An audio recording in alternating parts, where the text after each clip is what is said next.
નમસ્કાર, મંતવ્ય ન્યૂઝમાં આપનું સ્વાગત છે। મેટ્રો 10 સાથે હું છું હિનલ। સમાચાર સામે આવી રહ્યા છે। ડીજીપી વિકાસ સહાય દ્વારા મોટો નિર્ણય લેવામાં આવ્યો છે। તો ડીજીપીએ મોટો નિર્ણય લીધો છે। ડીજીપી વિકાસ સહાય દ્વારા મોટો નિર્ણય લેવાયો છે। નવા જોડાતા પોલીસ કર્મચારીઓને લગ્ન માટે હવે લોન મળશે। તો ડીજીપી દ્વારા મોટો નિર્ણય લેવાયો છે। પોલીસ વેલફેર ફંડમાંથી રૂપિયા 1.50 લાખની લોન અપાશે। અત્યાર સુધી પોલીસકર્મીના સંતાનોના લગ્ન માટે લોન અપાતી હતી। તો નવા જોડાતા પોલીસ કર્મચારીઓને હવે લગ્ન માટે લોન મળશે। ડીજીપી વિકાસ સહાય દ્વારા મોટો નિર્ણય લેવાયો છે। ડીજીપી વિકાસ સહાયે મોટો નિર્ણય લીધો છે। તો સમાચાર સામે આવી રહ્યા છે। હવે નવા જોડાતા પોલીસ કર્મચારીઓને લગ્ન માટે લોન મળશે। જ્યારે અત્યાર સુધી આ કર્મચારીઓના પુત્રના લગ્ન માટે લોન મળતી હતી, તો પોલીસ વેલફેર ફંડમાંથી રૂપિયા 1.50 લાખની લોન મળશે। તો ડીજીપી વિકાસ સહાય દ્વારા મોટો નિર્ણય લેવાયો છે। નવા જોડાતા પોલીસ કર્મચારીઓને લગ્ન માટે લોન મળશે।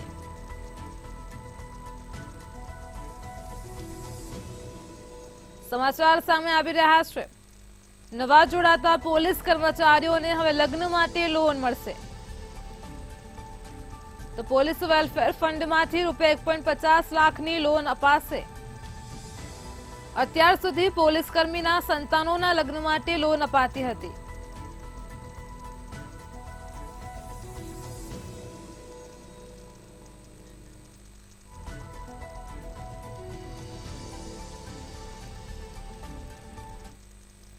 અમદાવાદ સિવિલ હોસ્પિટલના ટ્રોમા સેન્ટરમાં દિવાલ ધરાશયી થવાનો મામલો પ્રકાશમાં આવ્યો છે। તો સિવિલ હોસ્પિટલથી સમાચાર સામે આવી રહ્યા છે। અમદાવાદમાં સિવિલ હોસ્પિટલના ટ્રોમા સેન્ટરમાં દિવાલ ધરાશયી થઈ હતી। થોડા દિવસ અગાઉ જ આ દિવાલને ચણવામાં આવી હતી। તો આજ રોજ સિવિલ હોસ્પિટલના ટ્રોમા સેન્ટર ખાતે સમગ્ર ઘટના બની છે। સદનસીબે આ ઘટનામાં કોઈ જાનહાનિ નથી થઈ। તો પાણીનું પ્રેશર સર્જાતા દિવાલ તૂટી હોવાનું સામે આવી રહ્યું છે। થોડા દિવસ અગાઉ જ આ દિવાલને ચણવામાં આવી હતી। તો સિવિલ હોસ્પિટલના ટ્રોમા સેન્ટરમાં દિવાલ ધરાશયી થવાની ઘટના બની છે। થોડા દિવસ અગાઉ જ આ દિવાલ ચણવામાં આવી હતી। સદનસીબે ઘટનામાં કોઈ જાનહાનિ નથી થઈ। તો અમદાવાદની સિવિલ હોસ્પિટલમાં ટ્રોમા સેન્ટરમાં દિવાલ ધરાશયી થઈ હોવાનો બનાવ બન્યો છે। પાણીના પ્રેશર સર્જાતા જ દિવાલ તૂટી હોવાની માહિતી સામે આવી રહી છે।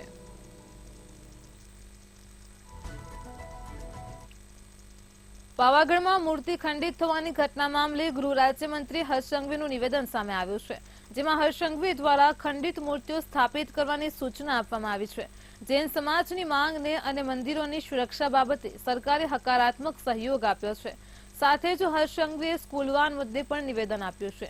જેમાં ફાયર એક્ટિવેશન બાબતે સરકાર કોઈ બાંધછોડ કરશે નહીં। સરકાર માટે બાળકોની સુરક્ષા અને કાયદાનું પાલન એ પ્રાથમિકતા છે। તાત્કાલિક જૈન સંઘ દ્વારા એને સાથે રાખીને દેવ સંઘોને સાથે રાખીને મૂર્તિઓ પાછી સ્થાપિત કરવાની શરૂઆત કરી દેવામાં આવે છે। કાલ સાંજ સુધી બધી જ મૂર્તિઓ વિધિ પ્રમાણે ત્યાં સ્થાપિત કરી દેવામાં આવી છે। એના સિવાય સમાજની જે વિવિધ માંગણીઓ હતી એ માંગણીઓ મોટાભાગની માંગણીઓ જે યોગ્ય અને સચવાઈ સરકાર સાથે મળી મૂર્તિઓની દેખભાલ થઈ શકે, સંભાળ રાખી શકે એ માટે જે માંગણી સમાજ દ્વારા આવેલી હતી તેવી કલેક્ટરમાં પ્રોસિજરમાં છે। આ નિયમો પહેલાંથી જ છે। મારી આ સૌ રિક્ષા ચાલકો વેન ચાલકોને બી વિનંતી કે આ નિયમો તમારી અને રાજ્યના નાગરિકોની સુરક્ષા માટે લાવે। એ સાચી વાત છે, તમે લોકો જોતી ગયા છો, પરંતુ આપણે વ્યવસ્થાઓને બંધ નથી કરવી। વ્યવસ્થાઓને સારી રીતે નિયમબદ્ધ ઉપયોગ કરી શકે તે માટે આપણે એ લોકોને યોગ્ય સમય એટલે કે ફાયર એક્સટિંગ્યુશર છે તો ફાયર એક્સટિંગ્યુશર લઈને મૂકતા હું માનું છું ત્યારે તો 2 દિવસ 4 દિવસ લાગે। તોય આપણે એ લોકો જોડે બેસીને યોગ્ય સમય જોડે બધા જ લોકોને બધી જ વસ્તુ નિયમોનું પાલન જરૂરથી કરવું પડશે। જો તમે વેફર લવર છો તો વેફર ખાતા પહેલા ચેતજો, કેમ કે જામનગરમાં પ્રખ્યાત બાલાજી ક્રન્ચીસ વેફરમાંથી દેડકો નીકળે છે. બાલાજી ક્રન્ચીસ વેફરના પેકેટમાંથી ફ્રાય થયેલો મૃત દેડકો નીકળ્યો હતો. રણજીત સાગર રોડ પર આવેલ પુષ્કરધામ સોસાયટીના પટેલ પ્રોવિઝન સ્ટોરમાંથી ગ્રાહકે બાલાજી વેફર ખરીદી હતી. વેફરના પેકેટમાંથી મૃત દેડકો નીકળતા જ ગ્રાહક દ્વારા ફરિયાદ કરવામાં આવી હતી. ત્યારે ફરિયાદના આધારે મનપાની ફૂડ શાખા દ્વારા મૃત દેડકા સહિતના નમૂના લેવામાં આવ્યા છે અને જ્યારે આ લેવાયેલ નમૂનાઓ લેબમાં મોકલવામાં આવશે અને આ અંગે ગ્રાહક સુરક્ષામાં ફરિયાદ કરવા માટે ગ્રાહક દ્વારા તજવીજ હાથ ધરવામાં આવી છે.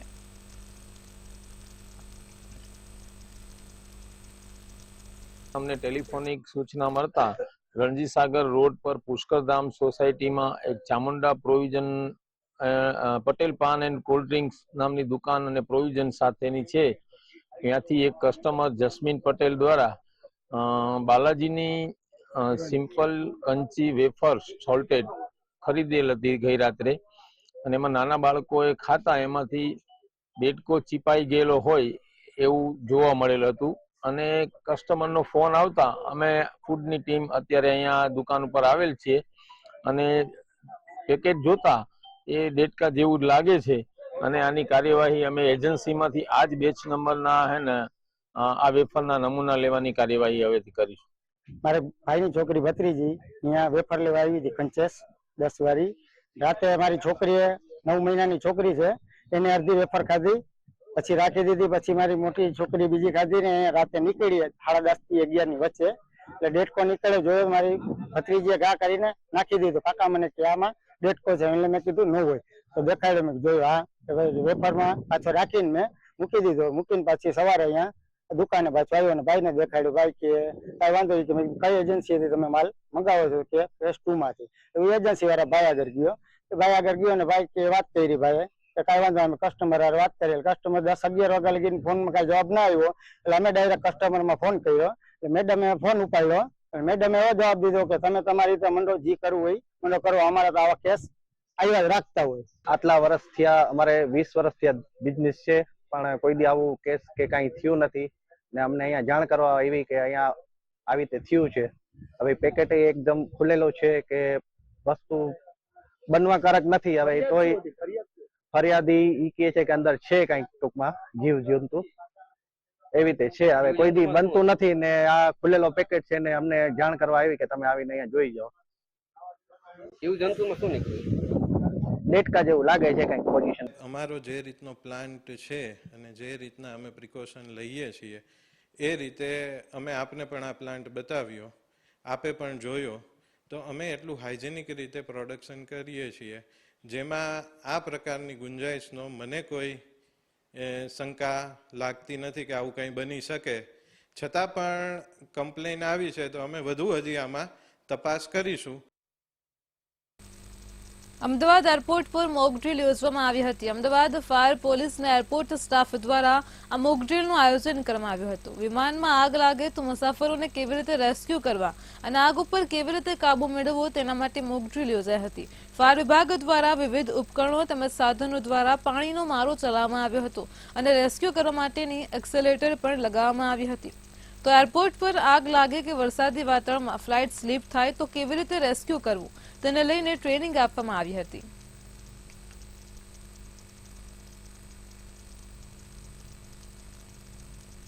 એરપોર્ટ ઉપર ફાયરની મોક ડ્રીલ યોજવામાં આવી છે અને મોક ડ્રીલ છે તે ફાયર વિભાગ, એરપોર્ટ સ્ટાફ અને સાથે સાથે જ જે અહીંનો જે સ્ટાફ છે તેના દ્વારા યોજવામાં આવી છે.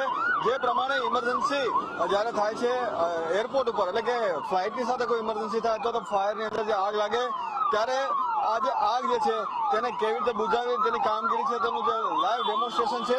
આની સાથે સાથે એનડીઆરએફના જે ટીમ છે તે પણ આજે મોક ડ્રીલની અંદર જોડાય છે. સાથે સાથે તમામ જે એમ્બ્યુલન્સ છે તે એમ્બ્યુલન્સ પણ જે જોડાય છે. મોટી સંખ્યામાં જે ફાયરના જે જવાનો છે તે અલગ અલગ ઇક્વિપમેન્ટ લઈ અને આજે ફાયરના જે ડેમોન્સ્ટ્રેશન છે તેની અંદર જોડાઈ રહ્યા છે. એટલે ફાયર વિભાગ છે, સાથે એનડીઆરએફ છે અને સાથે જ જે એરપોર્ટ જે ઓથોરિટી દ્વારા જે ફાયરના ઇક્વિપમેન્ટ રાખવામાં આવે છે તે પણ જે રાખવામાં આવે છે. સાથે સાથે સૌથી મહત્વની વાત એ છે કે ઇમરજન્સી જયારે ફ્લાઇટની અથવા રનવે ઉપર થશે, મોટી આગ દુર્ઘટના થાય તો રેસ્ક્યુ કેવી રીતે કરવા તે આખો જે ડેમોન્સ્ટ્રેશન છે, એક પ્રકારનું મોક ડ્રીલ છે તે યોજવામાં આવ્યું છે. સૌથી મહત્વની વાત એ છે કે જે પ્રમાણે ઇક્વિપમેન્ટ જે રાખવામાં આવે છે ત્યારે જે વરસાદ જે આવશે ત્યારે પણ જો રનવેની અંદર કોઈ ફ્લાઇટ જે છે સ્લીપ થાય તો તેને કેવી રીતે બચાવવો, રેસ્ક્યુ મુસાફરો છે તેનું રેસ્ક્યુ કેવી રીતે કરવા, તમામ જે વસ્તુઓનું ડેમોન્સ્ટ્રેશન, લાઈવ ડેમોન્સ્ટ્રેશન છે તે યોજવામાં આવ્યું છે. એટલે કે એક પ્રકારનું જે રેસ્ક્યુ કામગીરી છે તે 3 જે ટીમ છે તેના દ્વારા યોજવામાં આવી હતી. કેમેરામેન જય મેહુલ દુધરેજિયા. રાજ્યમાં કાયમી શિક્ષકોની ભરતી માટે ટેટ ને ટાટ પાસ ઉમેદવારોએ સરકાર સમક્ષ અસંખ્ય રજૂઆતો કરી ચૂક્યા છે. ગઈકાલે પણ ગાંધીનગરમાં મોટી સંખ્યામાં ઉમેદવારો ઉમટી પડ્યા હતા. જોકે આંદોલન રાજકીય રંગ પકડે તે પહેલા જ તમામ ઉમેદવારોની પોલીસે ટીંગાટોળી કરી અટકાયત કરી હતી. તો બીજી તરફ આજે પણ કેટલાક આંદોલનકારીઓએ સચિવાલયમાં પ્રવેશ કરી શિક્ષણ મંત્રીને રજૂઆત કરવાની જીદ કરતા જ તમામની પોલીસે અટકાયત કરી હતી. જોકે ટેટ ને ટાટ પાસ ઉમેદવારોનું આંદોલન જે રીતે આગળ વધી રહ્યું છે તે જોતા જ સરકાર પણ હરકતમાં આવી ગઈ છે અને હાલ મુખ્યમંત્રીના મુખ્ય સલાહકાર હસમુખ અઢિયાએ પણ શિક્ષણ વિભાગની તાત્કાલિક એક બેઠક બોલાવી અને કાયમી ભરતીનો ઉકેલ શોધવા માટે કવાયત શરૂ કરવામાં આવી છે.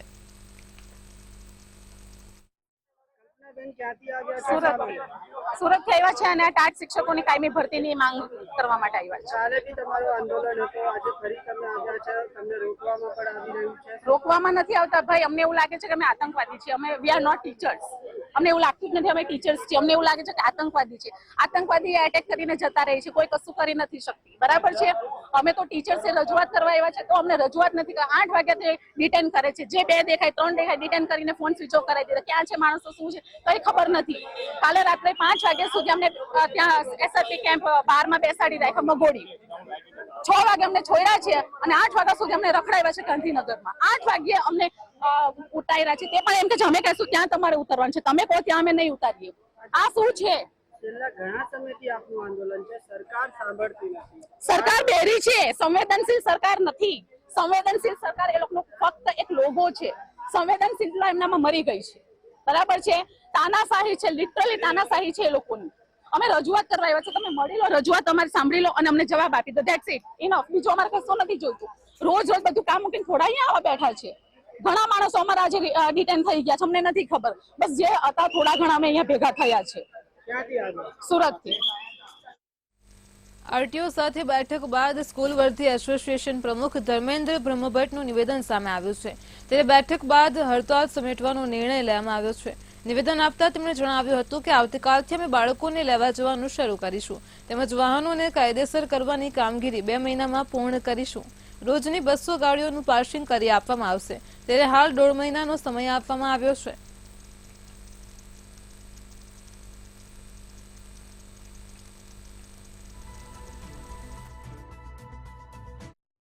સભ્યો અત્યારે મારો સમય માંગ્યો હતો. સમય પ્રમાણે લોકો આવ્યા હતા અને વાતચીત કરી છે. બાળકોની સલામતી માટે કોઈ પણ બાંધછોડ થઈ શકશે નહીં. જે નિયમો છે એ નિયમો મુજબ કાર્યવાહી કરવાની થશે અને તમામ એસોસિએશનના હોદ્દેદારો અને પ્રમુખશ્રી સંમત થયા છે કે અમને 45 થી 60 દિવસ સુધીનો સમય આપવામાં આવે. એ માટે અમે તૈયારી દર્શાવી છે. એ સમય દરમિયાન એ લોકોએ તમામ પ્રક્રિયાઓ પૂર્ણ કરવાની રહેશે. અત્રેની કચેરીએ અથવા રાજ્યની તમામ જગ્યાએ જ્યાં જ્યાં એ લોકોએ પરમિશન લેવાની છે પરમિશન આપવાની રહેશે અને પરમિશનો લીધા પછી એ લોકો બાળકોનું પરિવહન કરી શકશે. ગૃહમંત્રી સાહેબે અમારી જે રજૂઆતો હતી એમાં એમને દરમિયાનગીરી કરીને અમને 45 દિવસનો સમય આલેલો છે કે તમારા વાહનો કાયદેસર કરાવી લેવા. ત્યાં સુધી અમે રાહત આપીએ છીએ. જો તમારા વાહનો કાયદેસર કરાવવાની કામગીરી સારી રહેશે તો અમે આગળ તમને સમય ફાળવીશું. તો મારું બી આજે જે અમારી હડતાલ હતી એ આજે અમે હડતાલ અમારી સમેટી લઈએ છીએ. જે વાલીઓએ અમને સાથ સહકાર આપ્યો એમનો બી હું આભાર માનું છું. આવતીકાલથી અમારી સર્વિસ ચાલુ થશે. દરેક વાલીઓને ખાસ મારી વિનંતી છે કે આવતીકાલે અમે અમારી કામકાજ ઉપર આવી જઈશું. શું તમે વાત અમદાવાદમાં પેટ્રોલ પંપમાંના ટોયલેટનો ઉપયોગ કરતા પહેલા ચેતજો, કારણ કે પેટ્રોલ પંપ પર મહિલાને કડવો અનુભવ થયો છે. અંજલી 4 રસ્તા આઈઓસી પેટ્રોલ પંપ પર શૌચ કરવા ગયેલી મહિલાનો અજાણ્યા શખ્સે વિડીયો ઉતાર્યો હતો. મહિલાએ બૂમાબૂમ કરતા વિડીયો ઉતારનાર ફરાર થઈ ગયો હતો. જ્યારે આ અંગે પેટ્રોલ પંપના સુપરવાઇઝરને ફરિયાદ કરતા હાથ અદ્ધર કર્યા હતા અને સુપરવાઇઝરે કહ્યું હતું કે તમારાથી થાય તે કરી લો. ત્યારે આ મામલે મહિલાએ પોલીસ પાસે ન્યાય માટે ગુહાર લગાવતા જ પાલડી પોલીસે સમગ્ર મામલે તપાસ હાથ ધરી છે.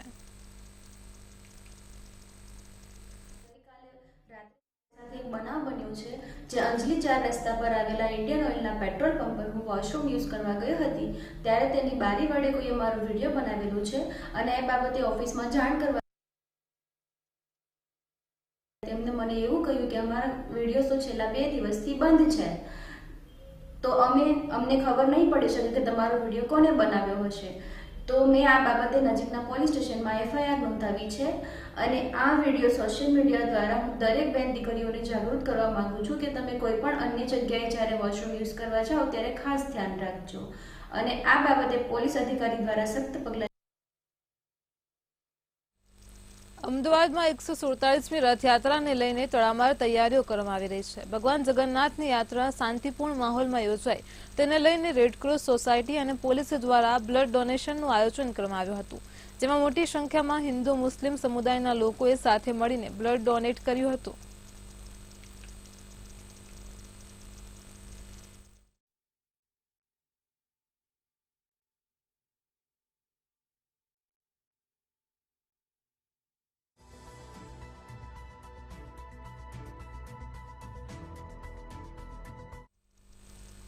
હવામાન નિષ્ણાંત અંબાલાલ પટેલે આગાહી કરી છે. સમાચાર સામે આવી રહ્યા છે. હવામાન નિષ્ણાંત અંબાલાલ પટેલ દ્વારા વધુ એકવાર આગાહી કરવામાં આવી છે. ગુજરાતમાં 24 જૂનથી મોટાભાગના વિસ્તારોમાં વરસાદ પડશે.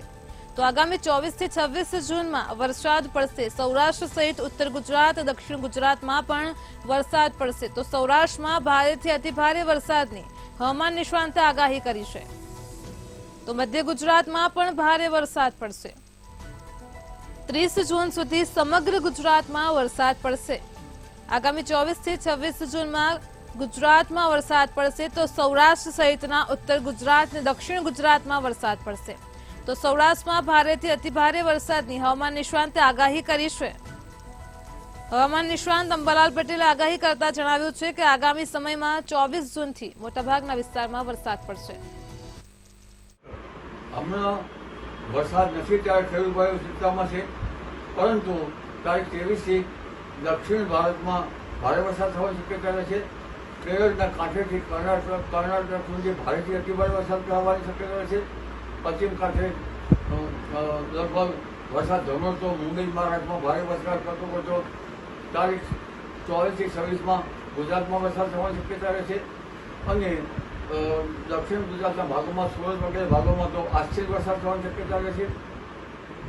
આ ઉપરાંત તારીખ લગભગ 24 થી 29, 30, 28માં બંગાળ ઉપસાગરનો ભેજ જે છે એ મધ્ય પ્રદેશ સુધી આવીને લગભગ મધ્ય ગુજરાતના ભાગો આવી જશે. ત્યાંથી ઉત્તર ગુજરાતના ભાગો, સાબરકાંઠાના ભાગો, દક્ષિણ ગુજરાતના ભાગો ઉપરાંત દક્ષિણ સૌરાષ્ટ્રના ભાગો, ઉત્તર સૌરાષ્ટ્રના ભાગો, સૌરાષ્ટ્રના અન્ય ભાગો તેમજ સાબરકાંઠા, અરવલ્લી. ખેડૂતોના પાકોના ટેકાના ભાવને લઈને નિર્ણય સામે આવી રહ્યો છે. તો સમાચાર સામે આવી રહ્યા છે. ખેડૂતોના પાકોના ટેકાના ભાવને લઈને સમાચાર સામે આવ્યા છે.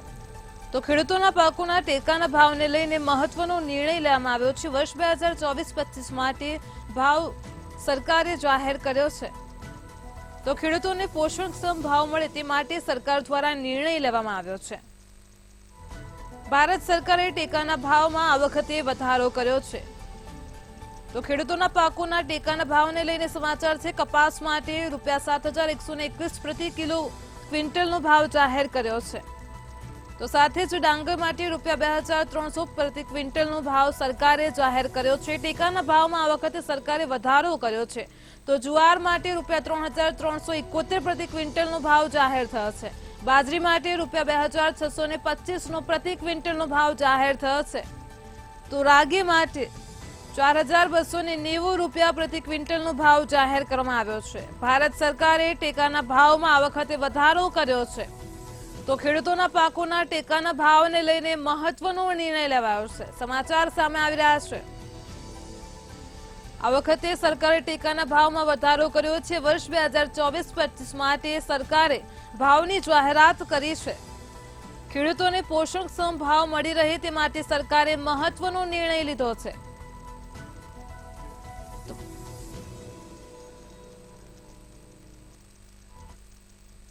રાજ્યમાં સ્કૂલ વાહન ચાલકોની હડતાળ અંગે રાજ્યના વાહન વ્યવહાર મંત્રી હર્ષ સંઘવીએ સ્પષ્ટતા કરી હતી કે રાજ્યના નાગરિકોની સુરક્ષા અને આનુષંગિક વ્યવસ્થાઓ જાળવવાની જવાબદારી સરકારની પ્રાથમિકતા છે અને એટલે જ કાયદાના પાલન સાથે વ્યવસ્થા ચાલુ છે। એટલું જ નહીં, સ્કૂલ વાનના જે નિયમો બનાવ્યા છે તે અગાઉના જ બનેલા છે, પરંતુ અત્યારે સુરક્ષા માટે નિયમો ચૂકી ગયા છે ત્યારે આ વ્યવસ્થા બંધ કરવાની નથી અને તમામ વ્યવસ્થાઓનો નિયમબદ્ધ ઉપયોગ કરવા સરકાર કટિબદ્ધ હોવાનું વાહન વ્યવહાર મંત્રીએ જણાવ્યું છે।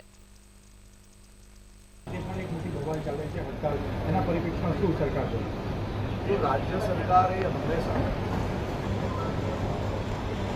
રાજ્યના નાગરિકોની વ્યવસ્થાઓ અને સાથે સાથે ઉચિત સુરક્ષા આ બેવની જવાબદારી રાજ્ય સરકાર એટલે વાલીઓ અને બાળકો કોઈ બી પ્રકારે હેરાન ના થાય એ બી કરવાનું છે ને સાથે સાથે એ લોકોને સુરક્ષિત જીવન એટલે કાયદાનું પાલન બી કરાવવાનું છે ને સાથે સાથે વ્યવસ્થાઓ બી આપણે લોકોએ ચાલુ રાખવાની। હવે આ વ્યવસ્થાઓ એ આજના નિયમ નથી, આ નિયમો પહેલાંથી જ છે। મારી આ સૌ રિક્ષા ચાલકો વેન ચાલકોને બી વિનંતી કે આ નિયમો તમારી અને રાજ્યના નાગરિકોની સુરક્ષા માટે લાવો।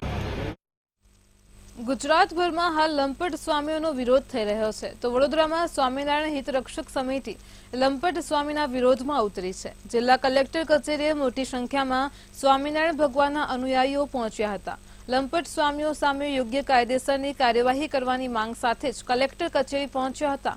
નૌતમ સ્વામીને ભગાવોના નારા પણ લગાવ્યા હતા તો લંપટ સ્વામીઓના કારણે સ્વામિનારાયણ સંપ્રદાય બદનામ થઈ રહ્યો હોવાનો અનુયાયીઓએ આક્ષેપ કર્યો છે।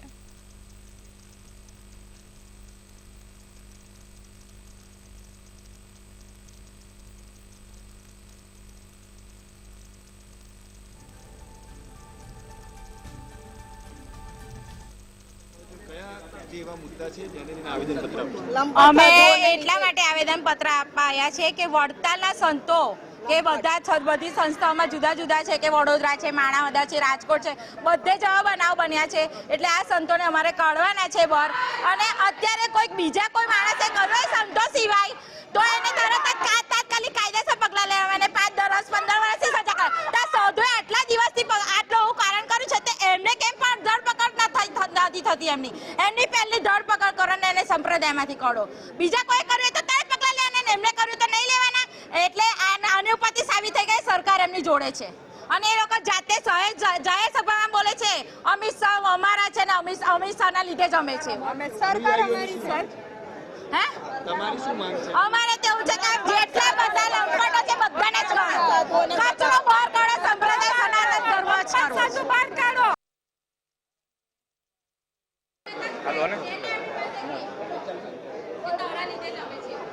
કલેક્ટરને આવેદનપત્ર આપવા આવે શું રજૂઆત છે તમારી અને કયા મુદ્દાને ધ્યાન લઈને આજે આવેદન? કલેક્ટર સાહેબને અમે એટલા માટે રજૂઆત કરવા માટે આવ્યા છે કે અમારા સ્વામિનારાયણ સંપ્રદાયની અંદર જ્યાં લંપટ સાધુઓ જેને ગુંડા કહેવાય, જે લોકોએ નરાધમ કૃત્યો કર્યા છે, જે સૃષ્ટિ વિરુદ્ધના કૃત્યો કર્યા છે અને એ લોકો ટ્રસ્ટી બનીને બેઠા છે, અમારા જે અંદર હરિભક્તો છે બધા એ ટ્રસ્ટી બનીને જે સાધુઓ જે એકબીજાને સપોર્ટ કરી રહ્યા છે એ નરાધમોને અમારે અહીંથી બહાર કાઢવા છે। અને સૃષ્ટિ વિરુદ્ધના કૃત્યોની અંદર આજે અમારા છોકરાઓ ગુરુકુળ સ્કૂલમાં ભણતા હોય છે, એ સ્કૂલની અંદર છોકરાઓ અમને આવીને પૂછે છે કે પપ્પા મારે કાલે સ્કૂલમાં તિલક ચાંદલો કરીને જવું કે નહીં, મારા ફ્રેન્ડ્સ મને આવું કહે છે। તો અમારા ભાવિ પેઢીને રક્ષા માટે આવ્યા છે અને અમે આ સંપ્રદાયના જે સંતો જે મહાસંમેલન કરીને બધા બેસી ગયા છે, પોતાના હાથમાં વહીવટી સત્તા ચેરમેન બનીને બેઠા છે। આ લોકો આટલા બધા સંતોની સામે જે કૃત્યો કરી રહ્યા છે તો એ લોકો કોઈ એક્શન લેતા નથી, કેમ કે એ લોકોના એકબીજાની જે પૂંછડી દબાયેલી છે એટલે એ લોકો કોઈ બોલતા નથી। અને અમે હરિભક્તો જો એક ના થઈએ અને એક થઈએ તો અમને ધમકી ભર્યા ફોન આવે છે કે સરકાર અમારા ખિસ્સામાં છે, ભાજપ સરકાર છે ત્યાં સુધી અમારો કોઈ વાળ વાંકો નહીં કરી શકે। એટલે આ નરાધમોને બહાર કાઢવા માટે અમે કલેક્ટર સાહેબને આવેદનપત્ર આપ્યા છે કે સરકાર અમારી વાતને સાંભળે અને આ લંપટ સાધુઓને અહીંથી ભગાવે। સંપ્રદાયના રક્ષણ માટે, હિન્દુ ધર્મના સનાતન ધર્મના રક્ષણ માટે અમે લોકોએ એક પહેલ કરી છે। વડોદરામાં ફ્રૂટની લારી ચલાવતા વૃદ્ધ સાથે લૂંટ થઈ હોવાનો મામલો સામે આવ્યો છે। રાજમહેલ રોડ ખાતે વૃદ્ધ સાથે લૂંટની ઘટના બની હતી, જેમાં તસ્કરોએ વૃદ્ધને માથે દંડો મારીને લૂંટ્યા હોવાનું સામે આવ્યું છે। ત્યારે ઇજાગ્રસ્ત યુસુફભાઈને હોસ્પિટલ ખસેડ્યા હતા, જેમાં પોલીસે સીસીટીવીના આધારે શોધખોળ શરૂ કરી છે।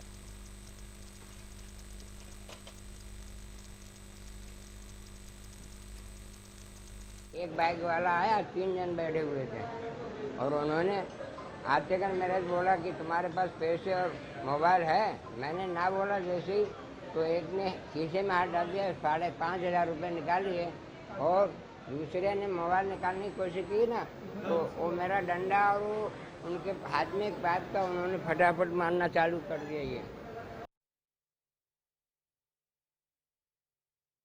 વડોદરા મહાનગરપાલિકાની બેઠક મળી હતી। હાઉસિંગ બોર્ડના જર્જરિત મકાનોને મુદ્દો બેઠકમાં મુખ્ય રહ્યો હતો। તો સાંસદ ડોક્ટર હેમાંગ જોશી, ધારાસભ્ય કેયુર રોકડિયા, દંડક બાલકૃષ્ણ શુક્લ બેઠકમાં ઉપસ્થિત રહ્યા હતા। મેયર, સ્ટેન્ડિંગ ચેરમેન અને પાલિકાના અધિકારીઓ સાથે બેઠક કરી હતી।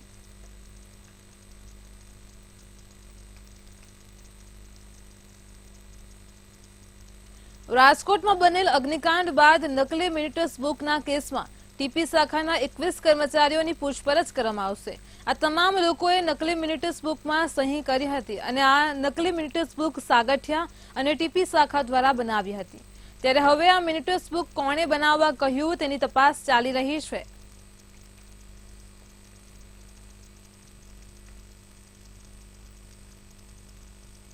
રાજકોટના સહકારી આગેવાન પરસોત્તમ પીપળિયાએ સોશિયલ મીડિયામાં પોસ્ટ મૂકી અને સ્વામિનારાયણ સાધુ સામે આકરા પ્રહાર કર્યા છે। સ્વામિનારાયણ સંતોના એક બાદ એક કરતૂતો સામે આવતા જ સહકારી આગેવાન પરસોત્તમ પીપળિયાએ સ્વામિનારાયણ સંપ્રદાયના સંતોની ઝાટકણી કાઢી છે। જ્યારે પરસોત્તમ પીપળિયાની પોસ્ટ સોશિયલ મીડિયામાં ખૂબ જ વાયરલ થઈ રહી છે।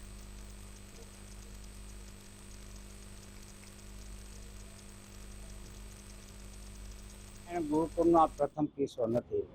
આપ જાણો છો, વર્ષોથી આવા કિસ્સાઓ બનતા રહ્યા છે અને સંસ્થાના ધર્મધુરંધરો આવા સ્વામીઓને છાવરતા રહે છે। તેઓ કોઈ જાતે ફરિયાદી બનતા નથી।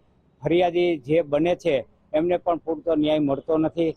આવા લંપટ વ્યભિચારી સ્વામીઓને સેફ પેસેજ આપવામાં આવે છે અને એ સેફ પેસેજનો ઉપયોગ કરી અને બીજા સ્વામીઓ પણ સેફ પેસેજનો ઉપયોગ થતો હોવાથી તેમને કંઈ થતું નથી અને બીજા સ્વામીઓ પણ આ પ્રેરાઈને આ કૃત્ય તરફ આગળ વધી રહ્યા છે। ત્યારે આવા ગુરુકુળમાં કોઈ પણ જાતના આવા સ્વામીઓ ન હોય અને એનો સફાયો થાય ત્યારબાદ જ ગુરુકુળમાં વિદ્યાર્થીઓને મોકલવા જોઈએ। ત્યાર સુધી ગુરુકુળમાં વિદ્યાર્થીઓને મોકલવા જોઈએ નહીં। મેટ્રો 10માં હાલ આટલું જ। પડે પરની અપડેટ મેળવવા માટે જોતા રહો મંતવ્ય ન્યૂઝ। નમસ્કાર।